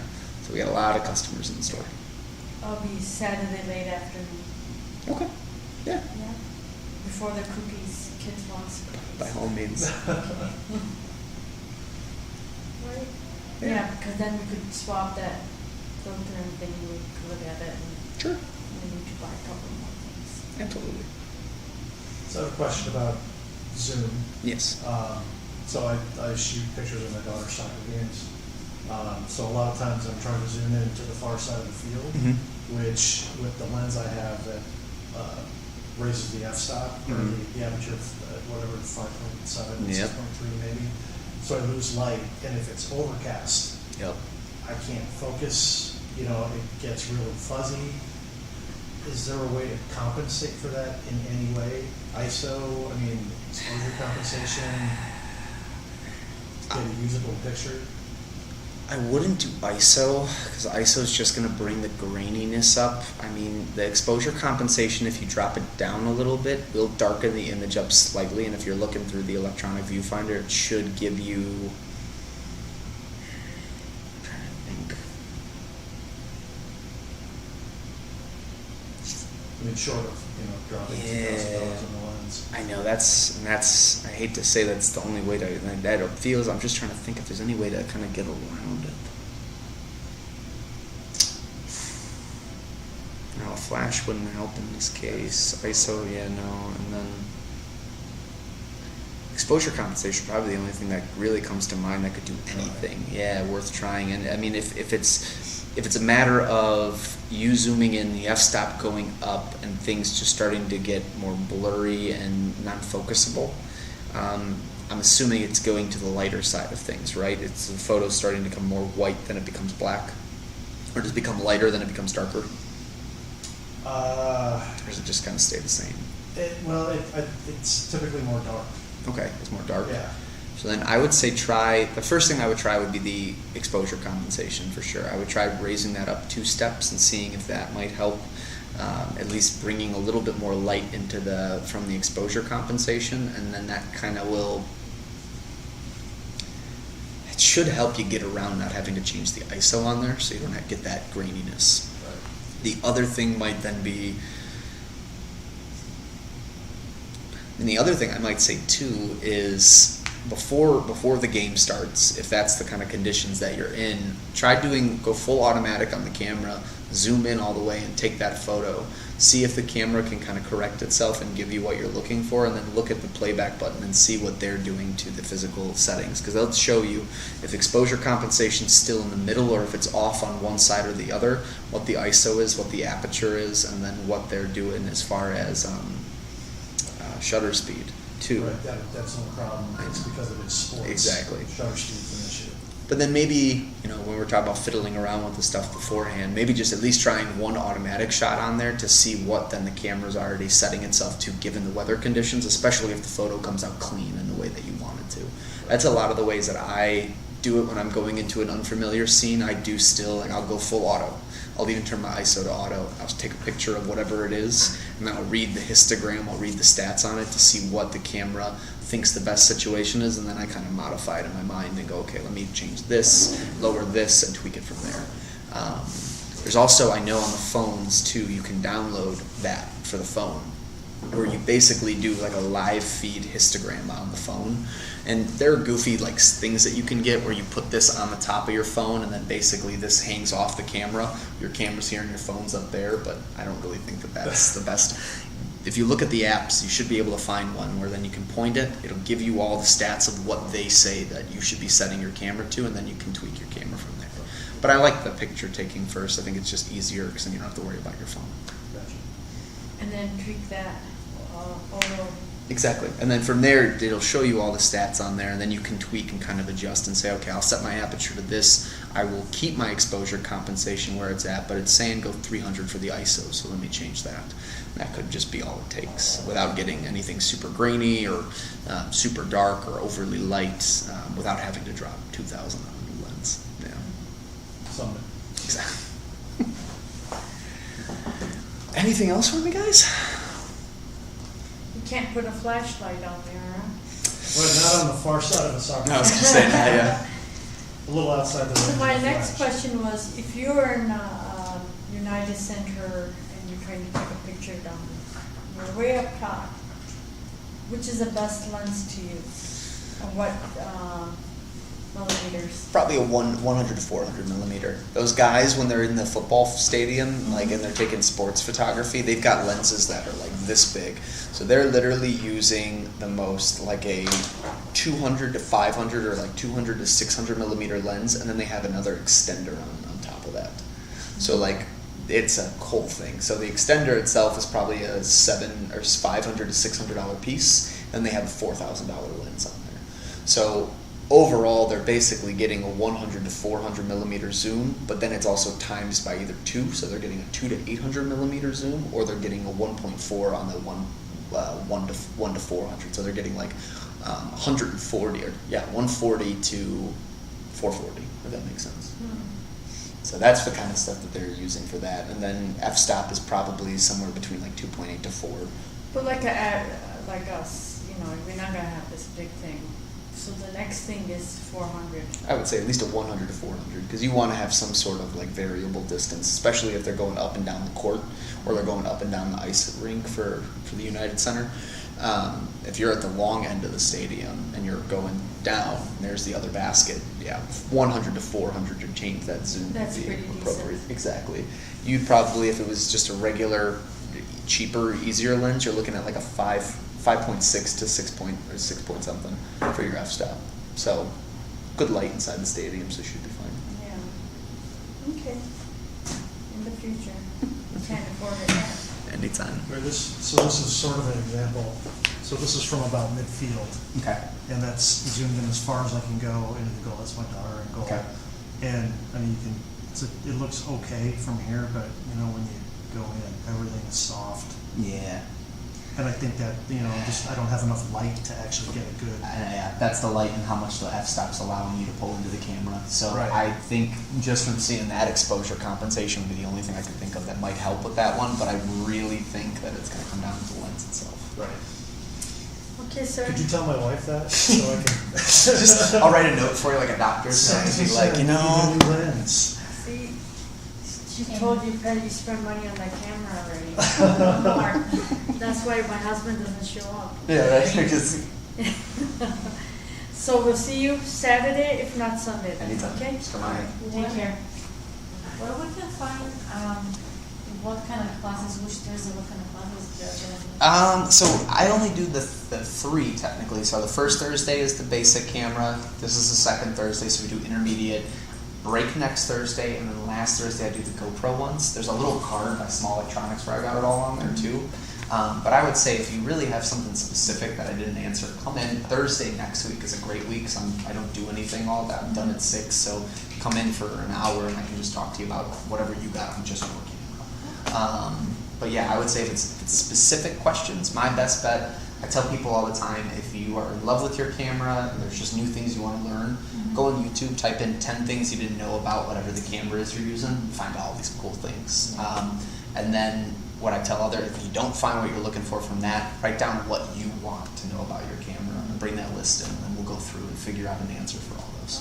Thank you for So Anything, I guys. tell that lady, she left when I first got this camera. Yeah. That's what I did. I looked at YouTube, Yeah. and there were probably 4 different videos, 4 different people that were like, "You just bought this camera.